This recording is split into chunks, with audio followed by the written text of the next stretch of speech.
105.1 KNVC, Carson City, Minden, Gardnerville, your community radio station. And it's time now for Carson Rural Communities. And I am your host, CJ Gildner. How are you, everybody? Hope you're having a nice day. And we'll just call it a liquid sunshine day. And so today I have some guests with us. Out in the Silver Springs area, we have a vineyard and a winery called Silver State. And so my guests today are going to be Mike and Christine Lennox. Hi. Hello, how are you? Good morning. Thank you for coming.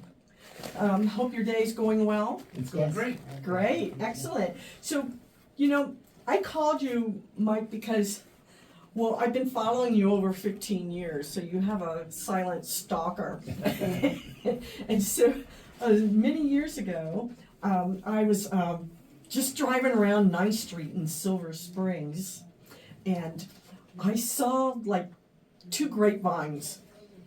That's it, 2 grapevines. And I thought, oh wow, someone's going to put in some grapevines out in Silver Springs. That's pretty cool. And then time went by, and we'll say oodles of years went by, and I have watched your vineyard grow. Tell me how that started. Well, it started with my dad. My dad had a farm out in Austin, and he sold it to my sister. And he moved into Silver Springs, bought a home there in Silver Springs.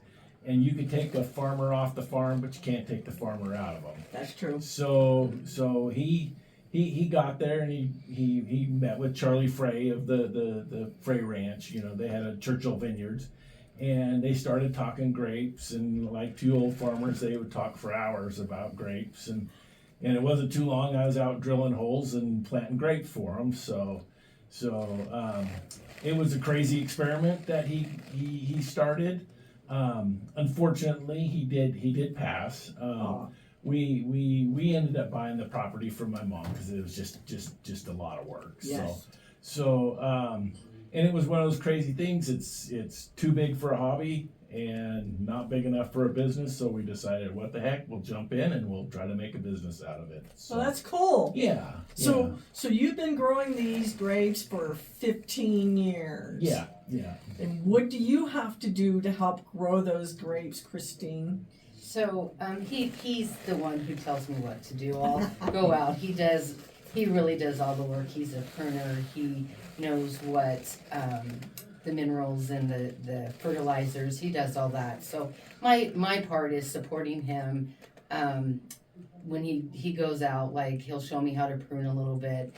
But I'm just the poser. I just, as his little buddy out there trying to figure it out. So I can help clear the. We always are checking the water and checking those things and tying and harvesting, of course, So I'm kind of on the backside if he needs things ordered or whatnot. But he is truly the mastermind behind these beautiful vines. Her favorite job in the vineyard and winery is wine taster. She likes to come down on Saturdays, and she gets to do her barrel tasting and tells me what she thinks and how's it going. So it's a fun project. Fun. So then what happens? Let's look at today's date. Today is, we kind of like have rainy, cold. What happens when you have the super snowy days with your vineyards? It's actually really good for the ground. Obviously, the moisture is good. This is a great time of year. In Nevada, you do have to worry about cold snaps. Since we've had the vineyard in the last 15 years, we had one winter where it got to minus 22. Oh wow! Which is too cold. So then it comes back up from the roots, and they come up with a lot of vigor, and they catch back up. But actually, the last few years have been so mild that the winters have been good. So. And the summers have been somewhat mild too, right? Yeah, they have. Wow. Yeah, our yields are good. The last few years, have been good. So. Well, then when is harvest time? We'll start some in August, but most of it is in September, about the middle of September. Okay. Yeah, so. Cool. Well, I see, for those who can't see on the radio, I do have the video going. I see you brought some wine for us, and you're going to read those labels for me. Would you like to do that, Christine? Yeah. So what we decided to do for the label is just really highlight how we got this crazy project and where it started. So on the back of each one of our bottles, you'll have this story that comes with like the history of how in the world are we doing this in Nevada. So it just says Silver State Vineyard and Winery, and this is a 22 Riesling, which is our biggest variety we have at this time. So it says Silver State started in 2008 by John and Cena Lennox. They worked as farmers their majority of their lives in Oxnard, California and Austin, Nevada. In 2008, John and Cena decided to start a vineyard in the retirement with their son Mike. They planted 1,200 vines of Merlot, Pinot Noir, Chardonnay, Riesling, and Pinot Grigio. They titled it Ninth Street Vineyard. In 2015, Mike and his wife, Christine, purchased the 1,500 vines. They started off with making wine for family and friends. Then in 2019, they made the decision to expand and start to the process of becoming a commercial winery. And the new name was changed to Silver State Vineyard and Winery. Now our goal is to highlight the diversity and the beauty of Nevada with our neighbors, community, and visitors. Our passion is growing the grapes and making good wine. We are learning every day, which is our definition of a good life. Excuse me. We would love for people to come and visit and see our beautiful vineyard. So that's what we're working towards now That as a is tasting awesome. room. So I've literally watched you grow.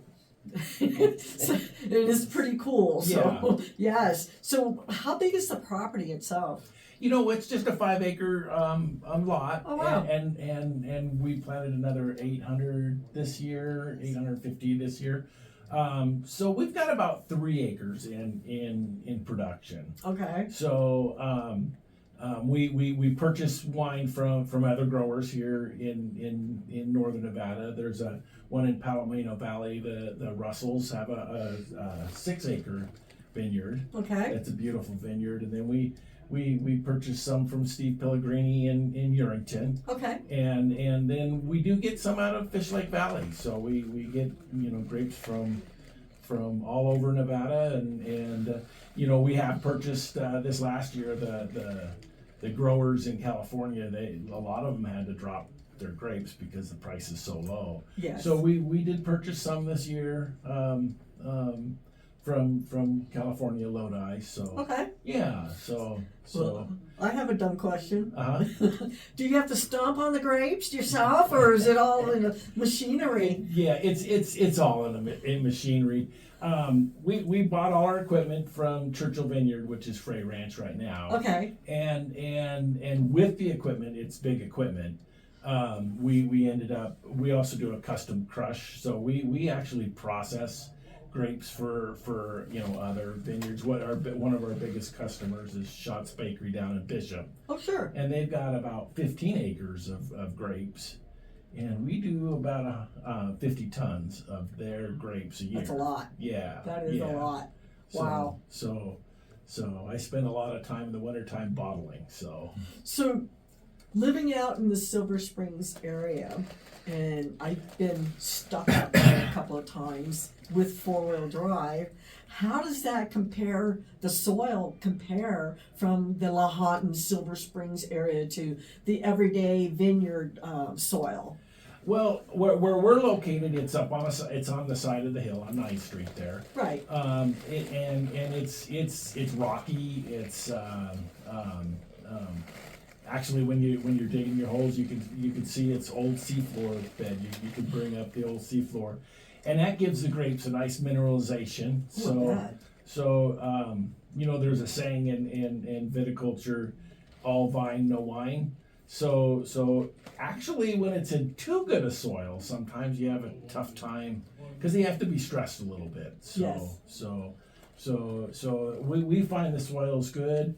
Silver Springs has areas of clay, which is tough on grapes because grapes don't like wet feet. No. So they just don't thrive if it's too wet. So So, and then there's sandy soils out there, which is good too. So, Right, I Yeah. remember being stuck out there yes, and Yes. begging for someone, thank goodness I had a cell phone at the time, begging for someone to pull me out. yes, Had to winch me out, and I was in a Jeep, 4-wheel drive. yeah, But I made the mistake of stopping on this sand to look around, and that was my big mistake. yeah, Yeah, it just sank. It just, yeah. yeah, So, yeah. I bet those grapes love it, huh? Yeah, they do well. Wow. They do well. So, So, what events do you participate in for your winery section? this year we're actually building our tasting room. So we don't have an actual tasting room open yet. Okay. So as far as events, I'm president of the NGGW, which is a growers group. It was a home growers group, and then it kind of turned to be more like a lobby. It's for the businesses now, you know. And the problem with the wineries, there's only 9 of us now. Everybody's busy, so Sure. so They all have the same time when yeah. grapes have to be picked, yeah, right? exactly, Yeah. exactly. So, I think the group was more active when it was home growers, and so we need to work that back in to get that. But there's a lot of difficulties starting a vineyard, a winery. It took us about 3 years 3 years. to get licensed. okay. So and every county's different, and what we'd like to do, that group would like to do, is to get together and come up with some standardized, to where, in Washoe County, they might have this really strict rule, and try to work together, Sure. to make it possible, because most people that have vineyards in Nevada, they're not big. No. So Small mom and pops, Yeah, just like yours would be, right? yeah, and we definitely want to grow this industry. Grapes, as far as a crop for Nevada, work really well because they use 1/10 of the water that alfalfa uses. Okay. So there's a real advantage there, as living in a desert, Right. there's a lot of land that is kind of, water rights have been sold and it's dried up. So, Yeah. So this might be an option for those lands to get some water rights back and buy some and still make it productive farmland. So, Right. yeah, So, what's your timeline on getting your winery ready to go for people to come and visit and do wine tastings? We're in the process right now. We're just with the architect right now, so we're hoping this summer. That's good. Pulling the permits, and we're hoping. The whole thing, just takes time. You just gotta. So, what's the square footage of that, approximately? We're looking at about 1,000 square feet. That's not bad at all. Yeah, That's yeah. really cool. But we Excellent. really want our community and friends to come out and just see the beauty of it and Yeah. just relax. This is not going to be Napa. We're not Napa. No, you're not Where, Napa. Yeah. Okay. We're not looking to sell that. He makes an excellent wine, and we have a lot of different ones to try, and they're all good. And we want people to just relax and look at the grapes. We're going to be dog friendly. At some point, we're going to have small, maybe pizza or some snacks for people. There's just not a lot of restaurants out there. There's some, Sure. and Yeah. they're good, but things where they can just come out and relax and enjoy rural Nevada, because it's Yeah. just beautiful. We're so blessed with what we are, how we want to share it. Nevada, Yeah. Lyon County, Yeah. Story County, it's still rural. Yep. And it is awesome just to see, I'm going to use 6 Mile Canyon as an example. It's beautiful. In the fall, when the trees are changing, changing, it yeah. is just striking. Yeah. And with you having the grapes and stuff, I have noticed going down 9th Street as well as 5th Street, lots of trees being planted by people's homes and stuff, because we're a high desert, right? Yeah. So I have noticed that trees have been planted and things like that, and where I live, I'm just 15 minutes, 20 minutes from you, Yeah. and it's high desert, and on any given day, it's 40 plus miles per hour winds. So I don't think planting trees by us would be a good thing because we're right up against the mountain. But you guys, oh my, you have so much potential where you are. And the winery, if anyone's ever driven down 9th Street to see and watch the progress, it's like ooh la la. Yeah. It really is. It's really cool. He's So. amazing grower. He knows his vines, and it's kind of nice to watch it grow over the years. So how did you pick your vines? You know what? It was just, the first few, we did 5 rows to begin with, Okay. just as an experiment. And you don't harvest till the 3rd year, but my dad being a farmer, he watched how they grew, and before we even had our first grape, he goes, Riesling is doing the best. Oh wow. And what's amazing is if you weigh by our first experimental rows, he was right. I mean, they produce, the best. They like the soil.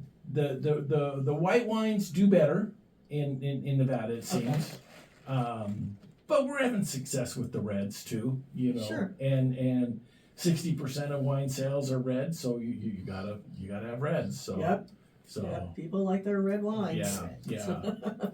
Well, I wanted to say thank you so much. I know you have some community events coming up that you can participate in. Will you be at any of those? So we're at the UNR. They're having a event in January. It's like a farm. It's a expo, farm yeah. expo, and so Oh. we work with UNR. Okay. So we've got some research being done through UNR and some of the other vineyards, and just looking at the grapes. So we're pretty excited about that work. There's a Riesling project going on right now. Oh, that's cool. So that's kind of nice. And then we're not really going to events and highlighting our wine just yet, because we want people to be able to come. We don't want to say it's here today, but we'll get back with you when it's more available. So as far as those type of events, we're waiting until the tasting room's open so we can invite them out to the house as well. Yeah. That's cool. I'm Yeah. all excited for y'all. Yeah. All right. Well, what I'm going to do is segue over to attempting to read some PSAs. I told you about my little medical condition where I can't really see a lot, but I'm trying my darndest. And so we're going to start with quit smoking. Anybody here smoking? Oh, ma'am. Oh, great. Excellent. Quit smoking, right? Every cigarette you light, you're not just burning tobacco, you're burning away years of your life. Smoking harms every single organ in your body, from the lungs to your heart. It increases your risk of cancer, stroke, and chronic disease. But the good news is, quitting is the single best thing you can do for your health and for yourself and for your family. Within minutes of your last cigarette, your body begins to heal. Can you imagine that? Let's see, your blood pressure drops, your circulation improves, your risk of heart attack starts to fall, and you start enjoying food again. Seriously. So don't wait. Take the first step toward a healthier you. For free resources and support, you can call 1-800-QUIT-NOW. That's 1-800-QUIT-NOW. Okay. Happy feet. Healthy feet. Healthy feet are happy feet. What's the secret to a happy day? It starts with happy feet. When your feet hurt, it's hard to focus on anything else.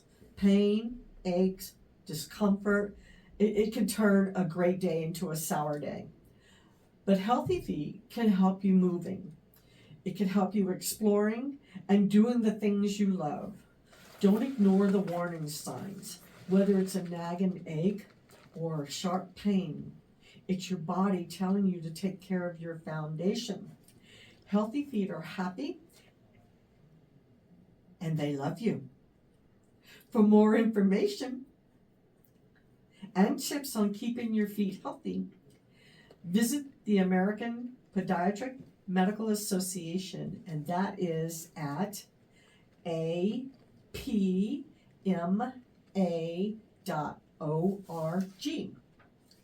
Now, let's talk about hearts. We already talked about quit smoking. We've talked about our happy feet.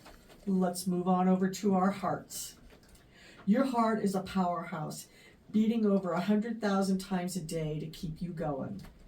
So what are you doing to protect it? Heart disease is the leading cause of death in America, but it doesn't have to be. Small, simple changes can make a huge difference. Get active, eat more fruits and veggies, and if you can, do quit smoking. Talk to your doctor about the risk factors, know your blood pressure and cholesterol numbers. Take control of your heart health today for a longer, healthier life tomorrow. And so that's it for our PSAs, but honestly, I have to add to this. So most of my friends know that I had a stroke back in July. Had no idea what the warning signs were. Right up from the headache, the migraine headache that I had. There were so many signals, and all I can say is you have to concentrate on making your heart healthy. You really do. Eating healthier is the most important thing you can do. And I learned my lesson. So as a result of my stroke, I lost my peripheral vision. I'm pleased to say I can drive a car again, and that was probably the hardest thing for me. And people don't understand when a person has a stroke, because if you had a stroke, or you had a stroke, or I had a stroke, all three strokes are different. I've seen people who have lost the use of their legs, or lost the use of their speech, and I was one of the lucky ones. And so remember, take care of your heart, because all of that flows together. And so that is almost time for our show. I wanted to say one more time, thank you so much for coming to visit us all the way from Reno in the messy weather that's going on. We also call that liquid sunshine. And I can't wait to go and see your winery section of the Vineyard. I'm looking forward to seeing that. So thank you again. Yeah, Thank you. Thank you. So Bye, much. everyone. Bye-bye.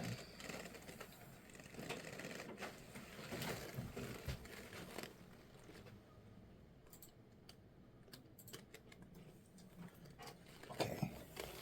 Yeah, so it should be starting up in a second here. Why don't What? you? There we go. Okay, good.